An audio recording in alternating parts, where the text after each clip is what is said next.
Bisa dimulai, Ustaz? Kita mulai, sudah banyak yang hadir, Masya Allah. Ya, saya buka dulu ya.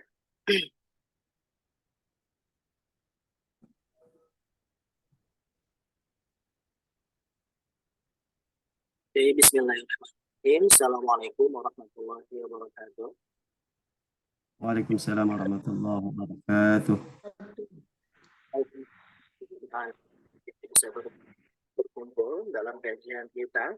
Ya, kajian kita ya Masya Allah, tahun lalu kita istiqomahkan sampai 10 hari sebelum Idul Fitri tahun 1443 Hijriah.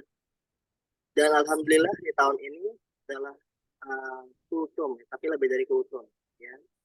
Sudah 3 event ya, di Ramadan pernah di 2019, 2022, habis itu 2023 hari ini, dan nanti event ini ya namanya Biryani, bicara santai atau bincang santai di bulan Ramadan yang indah. Kita selalu merindukan bulan Ramadan ketika mau habis, dan faktanya kita ketika bertemu bulan Ramadan banyak yang lupa bagaimana cara mengisi sebulan itu dengan apa yang akan kita lakukan. Dan hari ini Alhamdulillah sudah bersama kita Ustadz Malik atau Kiai Malik. Beliau adalah salah satu pengajar kita kata. Juga beliau adalah salah satu pengasuh pesantren di Darul Mizan di Tonjola ya. Yang mungkin dari Bapak dan Ibu yang mungkin tahu daerah Tonjola ya, bisa untuk silaturahim di sana. Juga beliau punya usaha namanya Bekor Farm ya, di situ ada sapi perah, ada sapi madura, juga menjual susu, juga menjual sapi ketika nanti Idul Adha atau di event-event lainnya. Silakan nanti jika ada suatu hal ingin masyarakat jual beli kepada beliau, ingin memasukkan anaknya ke pesantren, di pesantren ini silakan ya. Hari ini kita punya tema yakni fikih Ramadan. Fikih Ramadan itu sangat luas sekali ya, baik itu dari fikih ibadahnya, dari fikih puasanya dan lainnya. Maka dari yang luas yang kita tahu ini akan dijelaskan, akan dipaparkan oleh Kiai Malik ya, yang hari ini sudah bersama kita ya. Waktu ini tidak lama kok, tidak sampai puasa, tapi waktunya hanya sebentar, dari saat ini sampai sebelum gedung maghrib, dan lebih 5 menit sebelum gedung maghrib atau 7 menit ya, biar Bapak dan Ibu punya waktu untuk berdoa, bermunajat kepada Allah bersama ini di kota Bogor dan di daerah Cirebon. Semoga apa yang kita harapkan dan kita inginkan Allah menjaga dengan baik. Untuk mempersingkat waktu, kita berikan waktunya dan lainnya kepada Kiai Malik. Silakan Kiai Malik. Baik, bismillahirrahmanirrahim. Assalamualaikum warahmatullahi wabarakatuh.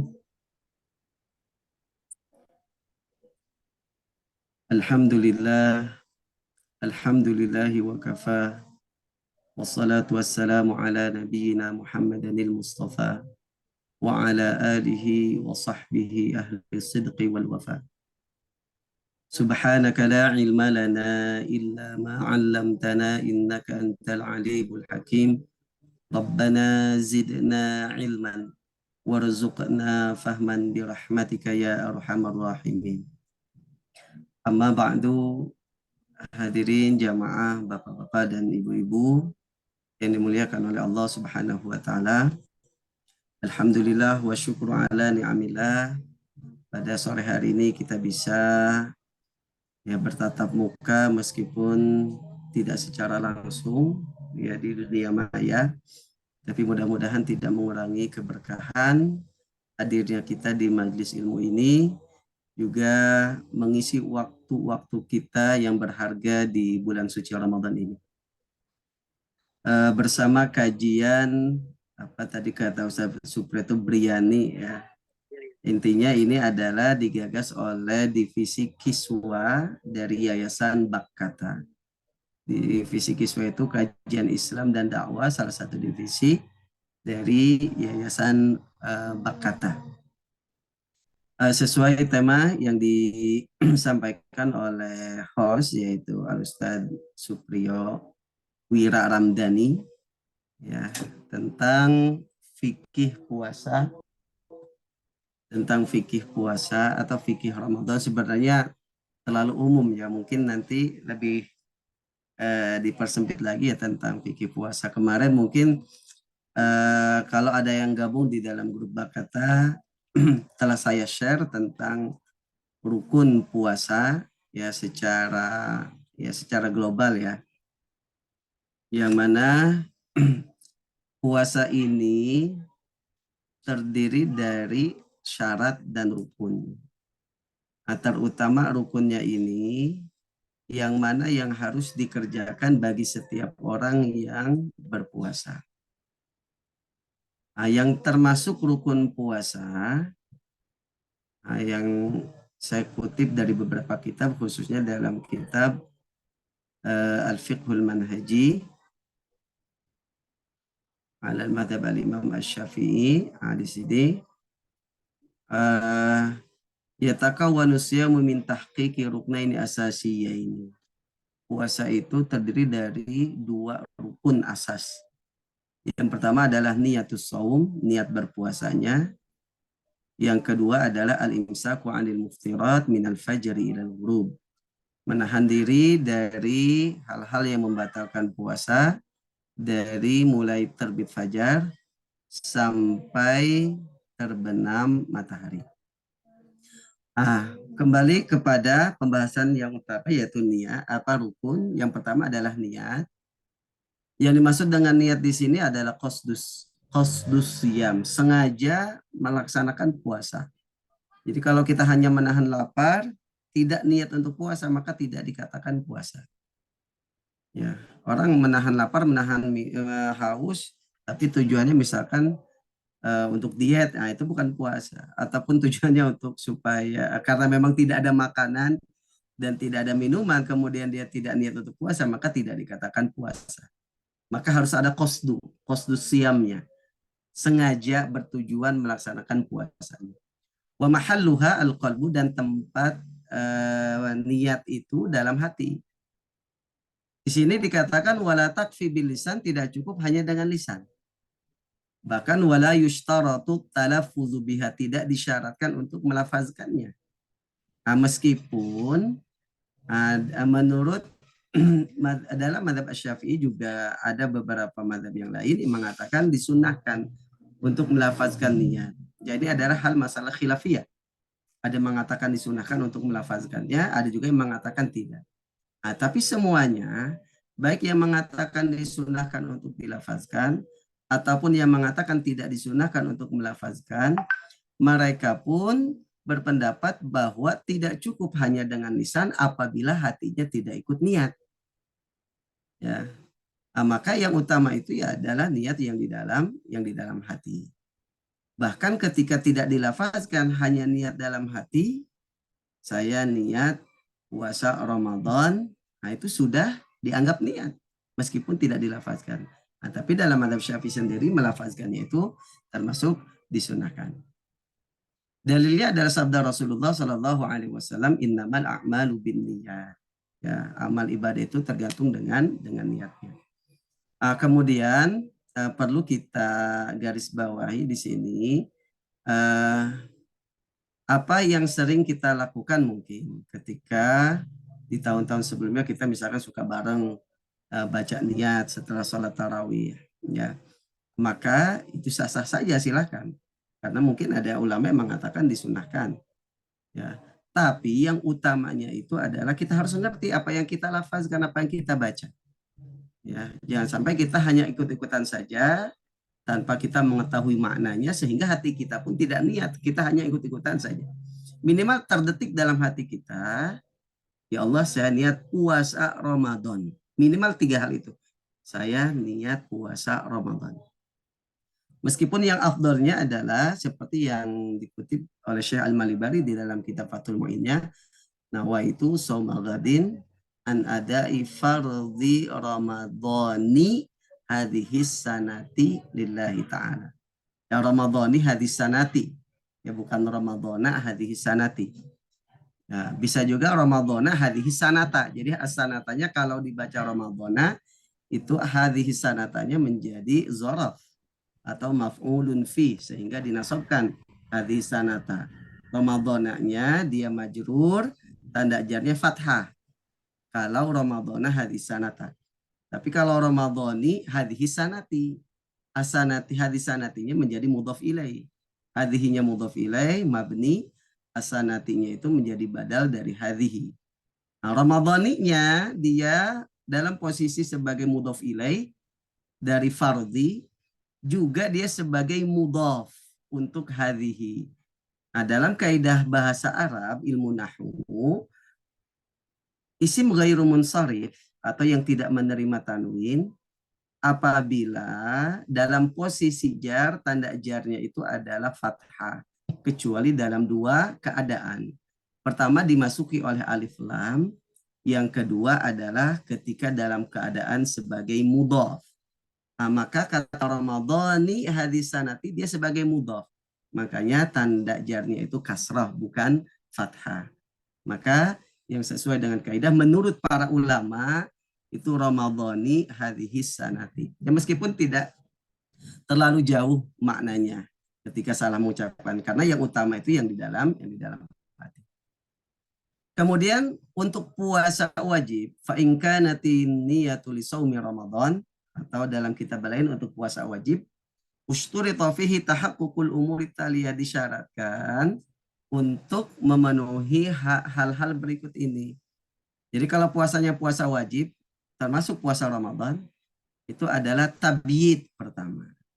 Ya, harus memalamkan niatnya. Berdasarkan sabda Rasulullah sallallahu alaihi wasallam, "Man lam yubayyiti shiyama qabla al-fajr fala shiyamalah." Yang artinya siapa yang tidak memalamkan niat puasa wajib sebelum fajar, maka tidak sah. Maka la di sinilah an-nafiyah, linafi as-sihhah wa laysa linafil kamal. Jadi untuk menafikan keabsahan, bukan menafikan kesempurnaan, sehingga disyaratkan harus di malam harinya. Berarti kalau yang tidak memalamkan niatnya, maka niatnya tidak sah, sehingga puasanya pun tidak sah. Ini menurut jumhurul ulama. Ya, menurut jumhurul ulama. Meskipun ada pendapat, yaitu pendapat Imam Abu Hanifah, yang menyebutkan bahwa boleh masih sah kalau setelah fajar. Ya. Yang dimaksud dengan malam di sini itu adalah dari mulai masuknya waktu maghrib, terbenamnya matahari, sampai sebelum terbit fajar, masuknya waktu sholat subuh. Maka dari antara waktu itu boleh kita niat. Mau kita niat ketika sudah maghrib, kita niat untuk esok harinya boleh. Ketika setelah berbuka boleh, ketika setelah taraweh silahkan, ketika qiyamul lail silahkan, ataupun setelah sahur silahkan. Yang penting sebelum masuk waktu subuh kita sudah niat. Itu syarat niat puasa wajib yang pertama. Yang kedua adalah at-ta'yin. Ta'yin itu menentukan jenis puasanya. Yaitu menentukan jenis puasanya. Kalau kita di bulan Ramadan, ya kita tentukan saya niat puasa Ramadan. Maka tidak cukup hanya mengatakan saya niat puasa. Nggak cukup. Ditentukan jenisnya. Yaitu puasa Ramadan. Ya. Nah, dalilnya adalah wa innama likulli imri'in ma nawa. Ya, setiap seseorang itu akan mendapatkan pahala sesuai apa yang dia niatkan. Gitu. Kemudian syarat niat untuk puasa wajib yang ketiga, ya syarat yang ketiga adalah at-tikrar, ya atau diulang-ulang. Jadi karena puasa Ramadan ini ada 1 bulan, bisa 29 hari ataupun 30 hari, maka setiap harinya itu kita niat. Ya. Jadi niat setiap hari. Ay an yanwiya kulla lailatin qabla al-fajr. Setiap malamnya dia niat sebelum fajar. An siyamil yaumit tali, untuk berpuasa di hari berikutnya. Fala tughni niyatun wahidatun an syahri kullihi. Maka tidak cukup niat 1 kali untuk 1 bulan. Menurut mazhab Syafi'i, juga menurut jumhur. Menurut kebanyakan ulama, niat puasa wajib, puasa Ramadan khususnya, itu harus setiap hari, setiap malam. Maka tidak cukup niat 1 bulan penuh. Kecuali menurut pendapat Imam Malik. Imam Malik berpendapat boleh dan sah apabila kita niat di malam pertama bulan puasa untuk 1 bulan penuh. Dan itu berlaku untuk 1 bulan penuh. Tapi kalau selain Imam Malik, jumhurul ulama, mayoritas ulama mengatakan harus tiap malam. Ya. Nah, meskipun seperti itu, para ulama yang mewajibkan harus niat tiap malam pun menganjurkan untuk mengambil pendapat madhab Imam Malik untuk niat 1 bulan penuh sebagai langkah antisipasi. Ya, antisipasi yang mana suatu ketika kita kalau lupa niat, ya, maka kita bisa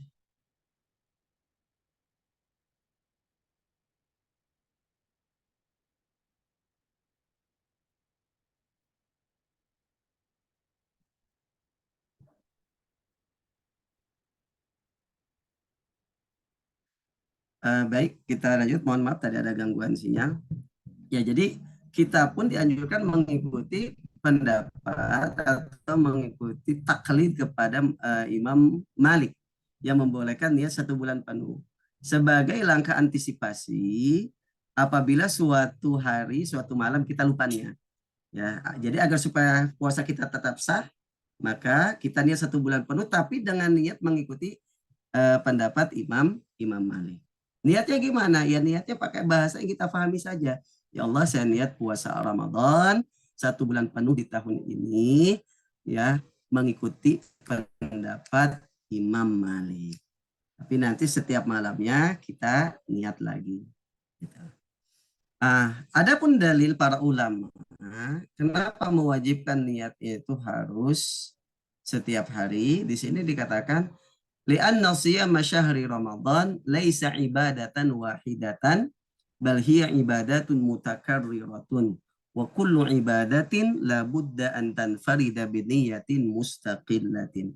Karena puasa Ramadan itu bukan ibadah yang satu. Jadi selama sebulan itu bukan satu kesatuan, tapi ibadah yang diulang-ulang. Setiap harinya itu ibadah sendiri. Ya, sehingga setiap harinya pun membutuhkan niat sendiri-sendiri. Ya,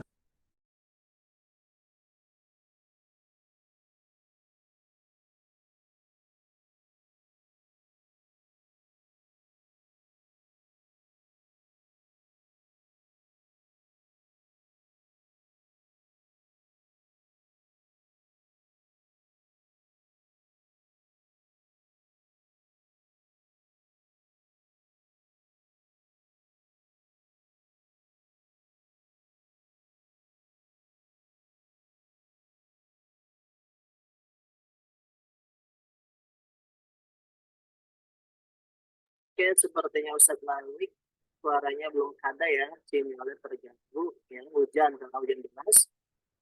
Suaranya juga di mute, mungkin Ustadz Malik silakan di unmute. terpental di sini hujan, jadi sinyalnya agak kurang bagus. Kita lanjut ya. Baik, kita lanjut. Adapun saumun nafilah, puasa sunnah, fala yushtaratu fi niyatiha tabyitun wala ta'yinun. Maka tidak disyaratkan dalam niatnya untuk di malam harikan atau ditentukan. Ya, ya meskipun kalau sunnah, puasa sunnah, ya kita tentukan jenisnya supaya kita mendapatkan pahalanya. Kalau kita tidak tentukan jenisnya, maka jatuhnya nanti puasa mutlak, saum mutlak. Gitu. Tidak disyaratkan untuk di malam hari untuk niatnya. Ini khusus puasa sunnah. Ya, fayus bihu biniyatin qabla zawal. Maka boleh dia niat sebelum zawal. Batasannya sampai sebelum zawal. Zawal itu ada tergelincirnya matahari atau ditandai dengan masuknya waktu sholat zuhur. Ya, dalilnya adalah kisah Rasulullah Shallallahu Alaihi Wasallam ketika bertanya kepada salah satu istrinya, yang mana itu adalah Aisyah. Ini pun hadis riwayat ya Ummul Mukminin Aisyah radhiyallahu anha, bahwa Nabi Muhammad sallallahu alaihi wasallam berkata kepadanya suatu hari, qala laha yauman, hal indakum min ghada? Apakah ada makanan? Ghada. Wa fi riwayatin, ada riwayat lain mengatakan hal min ta'am, ada makanan. Qalat la, enggak ada, dijawab oleh Aisyah. Qala, dijawab oleh Rasulullah, fa inni idzan asum. Oh, kalau begitu saya puasa aja. Ya. Maka ibu-ibu kalau punya suami kayak gini, kayaknya ya senang Bu ya. Jadi kalau misalkan nggak ada makanan, suaminya nggak marah-marah. Begitu puasa aja atau sabar atau apa gitu ya. Nah, ini yang dicantumkan oleh Rasulullah Shallallahu Alaihi Wasallam. Nah, kemudian para ulama kenapa mensyaratkannya membatasinya sampai waktu zawal? Nah, para ulama mengatakan kata gada itu kalau diartikan mungkin makan siang. Tapi artinya adalah makanan yang dimakan sebelum waktu zawal. Itu makna gada dalam bahasa Arab. Ya, sehingga para ulama membatasi waktu niat puasa sunnah ini boleh meskipun setelah subuh tapi dengan syarat tadi sebelum masuk waktu zawal. Karena Rasulullah mengatakan min gada, berarti sebelum masuk waktu zuhur, ya. Nah, maka itulah tentang niat puasa. Yang kedua, rukun puasa yang kedua adalah menahan diri dari segala hal yang membatalkan puasa. Waktunya ini penting. Waktunya dari mulai terbit fajar, teng masuk waktu subuh, itu sudah harus menahan diri dari segala hal yang membatalkan puasa. Sampai guru bisyams, terbenamnya matahari, yaitu ditandai dengan masuknya waktu maghrib. Maka jangan sampai sebelum maghrib kita sudah buka, maka batal puasa kita. Maka harus hati-hati. Ya, memang betul disunahkan untuk takjilul fitri, menyegerakan berbuka. Tapi dengan syarat. Syaratnya itu adalah tayakun guru bisyams. Yakin sudah terbenam matahari. Yakinnya bisa dengan melihat langsung atau bisa mendapatkan kabar dari orang yang terpercaya, orang yang adil, orang yang bukan fasik, yang menyatakan bahwa dia telah melihat terbenam matahari. Ya, gitu. Itu baru kita ya yakin bahwa sudah terbenam matahari. Atau minimal dengan zon. Ya, zon itu prasangka kuat. Jadi jangan sampai kita berbuka puasa tanpa ijtihad. Wah, udah langsung buka aja. Nah, nggak boleh. Ya, dosa kemudian bisa batal puasanya. Jadi minimal pakai zon, prasangka kuat. Misalkan dengan melihat jam, melihat jadwal waktu sholat, atau mendengar adzan di masjid. Ya, mungkin yang adzan di masjid juga yang adzannya yang benar-benar orang yang tahu tentang hukum. Ya, artinya dia hati-hati dalam masalah adzan, tidak asal adzan. Jangan sampai sebelum waktu adzan dia sudah adzan. Ya, nah, itu yang harus diperhatikan. Jadi waktunya menahan diri dari segala hal yang membatalkan puasa, waktunya tadi dari mulai terbit fajar ditandai dengan masuknya waktu subuh sampai terbenamnya matahari. Ya. Kemudian selanjutnya apa saja yang termasuk membatalkan puasa? Yang pertama adalah al-uklu wasyurb. Ya, makan dan minum. Nah, sebelumnya yang membatalkan puasa ini akan dikatakan membatalkan puasa apabila melakukannya dengan sengaja. Akan saya tampilkan yang berbahasa Indonesianya. Rukun puasa. Nah, ini. Rukun yang kedua adalah meninggalkan segala hal yang membatalkannya dari terbit fajar sampai terbenam matahari. Ya. Nah, perlu kita ketahui bahwa hal-hal yang membatalkan puasa ini akan membatalkan puasa apabila pertama sengaja melakukannya. Berarti apabila lupa maka tidak membatalkan. Seperti makan, minum. Kalau memang kita lupa, benar-benar lupa, maka tidak membatalkan. Dalam hadisnya Rasulullah mengatakan barang siapa yang sedang puasa lalu dia makan dan minum karena lupa, falyutimma shaumahu, maka sempurnakan, lanjutkan puasanya. Fa innama at'amahullahu wa saqah. Karena sesungguhnya Allah yang memberinya makan dan Allah yang memberinya minum. Artinya bonus dari Allah. Puasanya nggak batal, kenyang iya, juga nggak haus karena minum. Tapi puasanya tetap nggak batal. Itu bonus dari Allah. Ini kalau benar-benar lupa. Ya. Yang kedua, hal-hal yang membatalkan puasa ini akan dikatakan membatalkan apabila orang tersebut mengetahuinya bahwa itu membatalkan. Ya, yang pertama tadi dengan sengaja, berarti kalau lupa nggak batal. Yang kedua dia mengetahuinya. Berarti apabila tidak mengetahui, ya, tidak mengetahui hal itu membatalkan, maka yang dia lakukan dari apa yang membatalkan puasa itu tidak jadi membatalkan karena dia memang tidak tahu. Nah, tapi siapa orang yang dianggap tidak tahu? Seseorang dianggap tidak mengetahui hukum Islam, khususnya dalam bab puasa ini. Pertama, apabila ia baru masuk Islam, mu'alaf. Orang mu'alaf misalkan seminggu sebelum Ramadan. Dia belum belajar tentang puasa, boro-boro tentang puasa. Tentang sholat aja dia masih baru belajar misalkan. Ya, kemudian dia ikut puasa. Dia nggak tahu misalkan berhubungan suami istri membatalkan puasa. Benar-benar nggak tahu karena baru masuk Islam. Lalu pas dia puasa, niat puasa, di siang hari dia berhubungan sama istri. Maka puasanya nggak batal. Karena dia termasuk orang yang tidak tahu. Karena baru masuk Islam tadi. Yang kedua, orang dianggap tidak tahu apabila tinggal di Badia. Badia itu di pelosok. Tinggal di pelosok jauh, di pedalaman yang tidak ada ustadz, tidak ada kiai, tidak ada ulama, tidak ada dai yang mengajarinya. Maka orang ini dianggap tidak tahu. Yang ketiga, ada tambahan dari guru saya itu, orang yang memang sesuatu yang membatalkan tapi memang luput dari kebanyakan orang. Seperti menggunakan cotton bud, ya, banyak orang yang nggak tahu. Kalau memang dia benar-benar nggak tahu, maka dianggap tidak tahu, gitu ya. Nah, kemudian yang ketiga, perkara yang membatalkan puasa akan menjadi membatalkan puasa apabila tidak dipaksa. Berarti kalau orang yang dipaksa dia tidak batal. Dalam bahasa Arab namanya mukroh.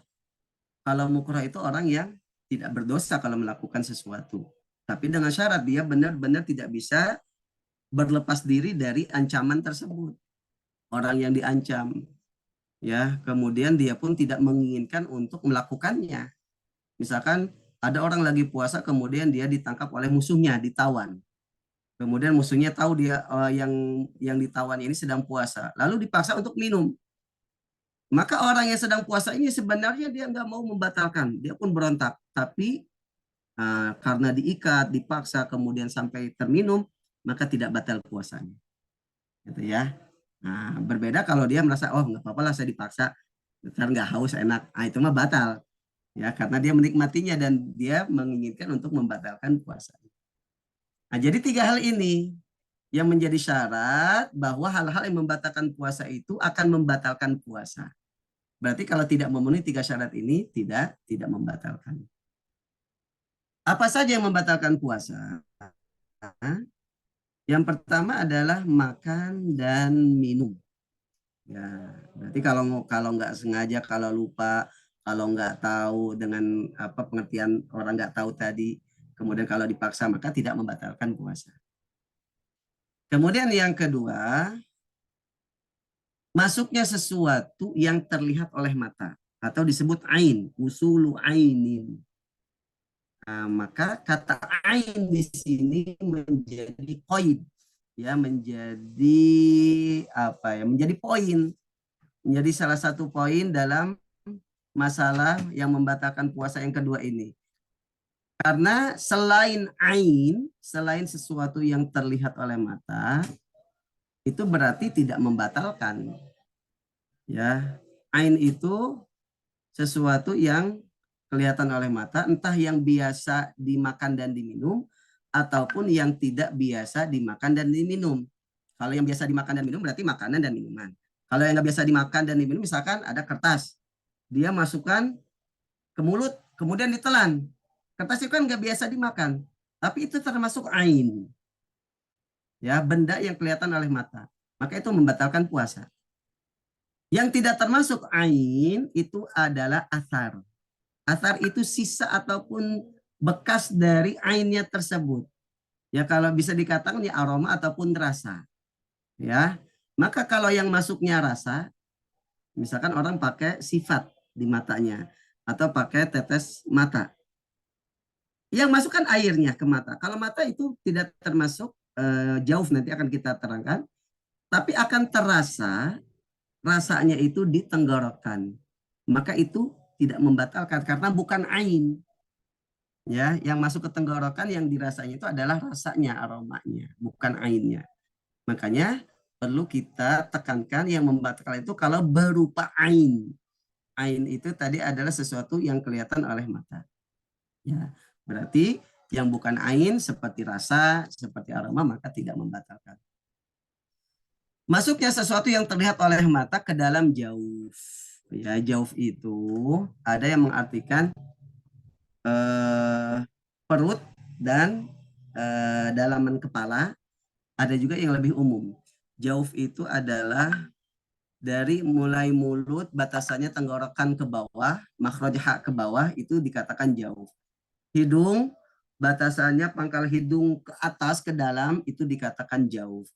Telinga, batasannya adalah setelah tulang kepalanya, ya berarti lubang masuk ke dalam, itu dikatakan jauf. Kemudian lubang dubur, setelah lubang duburnya itu ke bagian dalamnya, itu dikatakan jauf atau rongga. Kemudian lubang kemaluan, maka setelah lubang kemaluannya yang bagian dalamnya itu dinamakan jauf.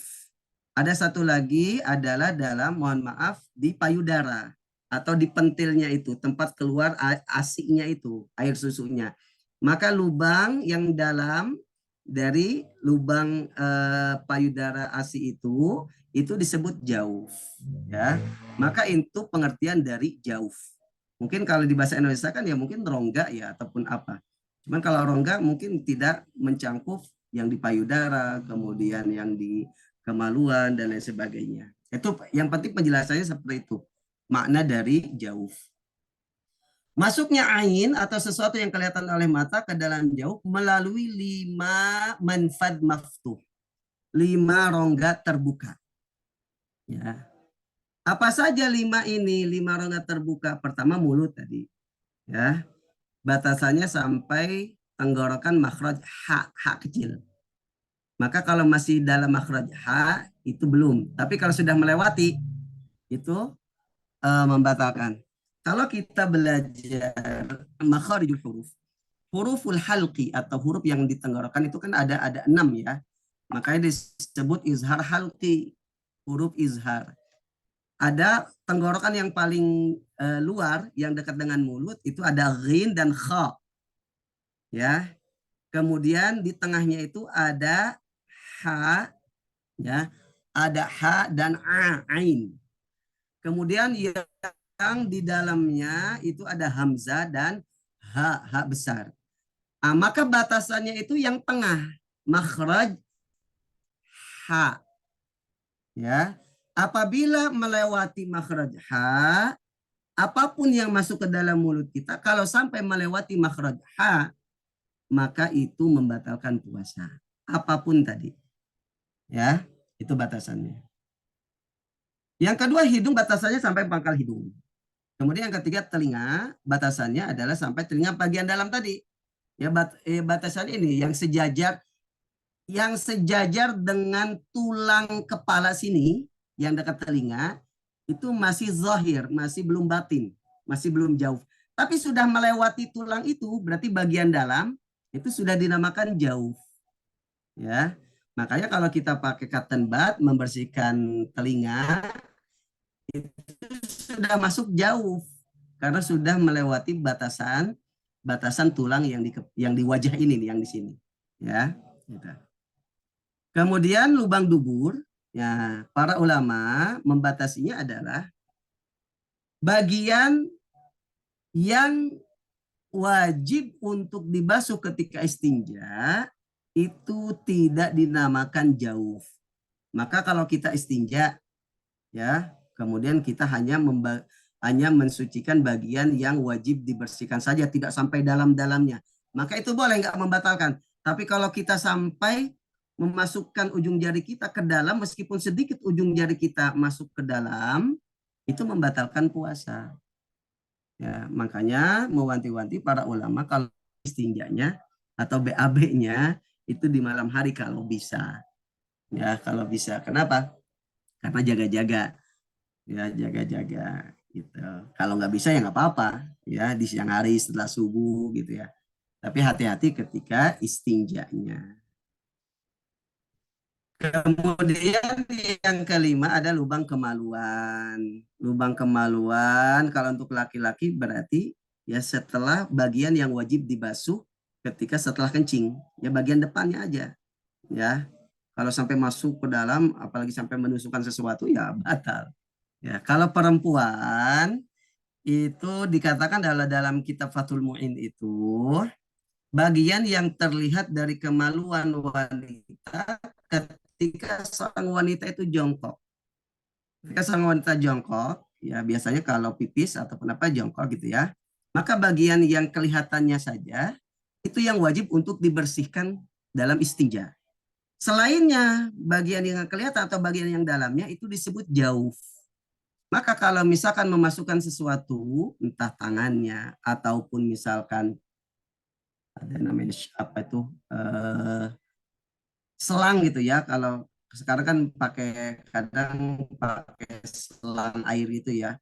Kalau misalkan airnya kencang, ya kencang ininya deras gitu, kemudian sampai masuk ke dalam, hati-hati.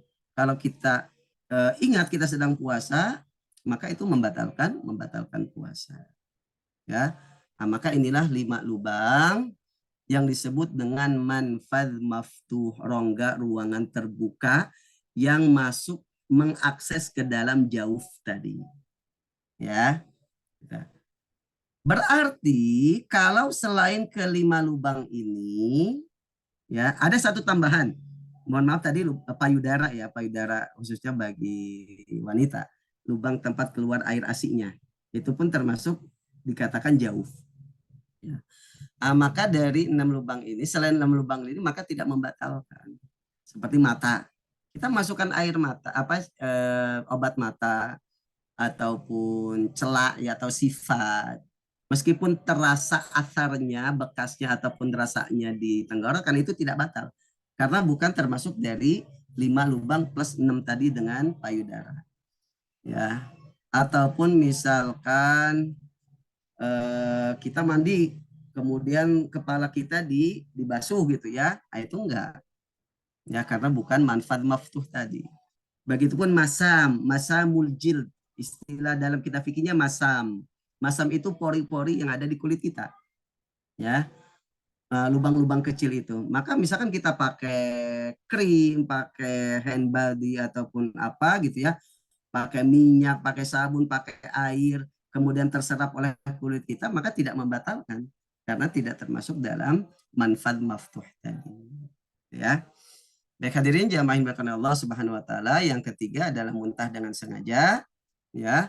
Meskipun tidak ada bekas muntahnya, sisa muntahnya yang ketelan lagi. Jadi kalau memang dia mengeluarkan muntahan dengan sengaja, maka itu sudah membatalkan. Berarti kalau tidak sengaja, maka tidak membatalkan. Yang keempat adalah berhubungan intim sampai masuk ya kemaluan laki-laki ke dalam kemaluan perempuan. Meskipun tidak sampai keluar air mani, maka itu sudah membatalkan puasa. Yang kelima adalah keluarnya air mani dengan cara mubasyarah. Apa itu mubasyarah? Mubasyarah adalah bersentuhan langsung kulit dengan kulit atau anggota tubuh yang membatalkan wudhu apabila bersentuhan antara laki-laki dan perempuan. Yaitu yang membatalkan kalau kulit dengan kulit. Kalau menyentuh gigi nggak batal wudhunya, menyentuh rambut nggak batal.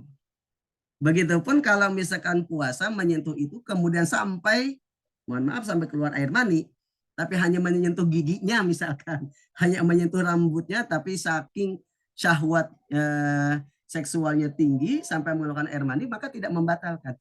Yang membatalkan itu kalau bersentuhan kulit dengan kulit dan sampai mengeluarkan air mani.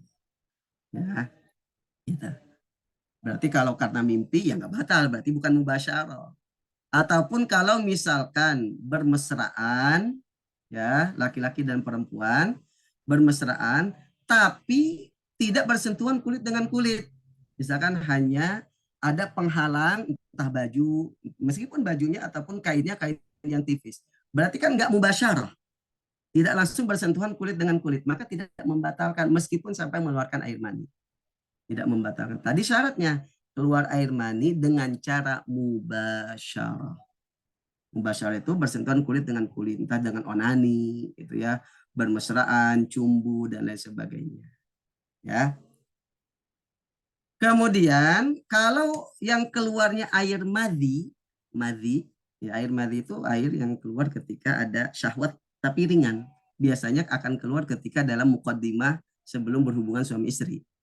Ya, ketika pemanasan gitu ya. Itu akan keluar air madhi. Ya. Air madhi itu najis, tapi tidak mewajibkan mandi. Nah, dia tidak membatalkan puasa menurut madhab Syafi'i dan juga menurut ulama yang lain kecuali menurut madhab Malik. Ya, menurut madhab Malik itu membatalkan puasa. Ya. Nah, tapi para ulama lain pun yang mengatakan tidak sampai membatalkan, kalau kita sampai keluar air madhi ketika sedang berpuasa, maka sunnah untuk diqodho puasanya. Ya, kenapa? Karena keluar dari khilaf dengan pendapat madhab Maliki. Ya. Kemudian yang keenam yang membatalkan puasa adalah haid dan nifas. Ya, meskipun tinggal beberapa saat sebelum berbuka, kemudian dapat haid atau nifas. Nah, ini biasanya sesuatu yang mengerikan bagi wanita biasanya. Tapi nggak usah takut Bu, pahalanya sudah dicatat oleh Allah gitu ya. Meskipun puasa hari itu tidak dianggap puasa karena dianggap batal. Dia wajib untuk mengqodhonya. Dan yang terakhir adalah hilang akal karena gila dan juga ketika seseorang murtad ya, maka itulah hal-hal yang membatalkan puasa. Yang terakhir ada tambahan di sini, menelan dahak itu membatalkan puasa dengan syarat ya. Dahak itu kan sesuatu yang keluar yang turun dari atas kepala kita atau yang keluar dari bawah dari dada kita ya. Kalau dahak itu sudah sampai hadduz zahir itu tadi makhraj hak kecil. Kalau dahaknya sudah sampai makhraj hak kecil, kemudian kita mampu untuk meludahkannya, untuk membuangnya, tapi malah kita telan, itu yang membatalkan.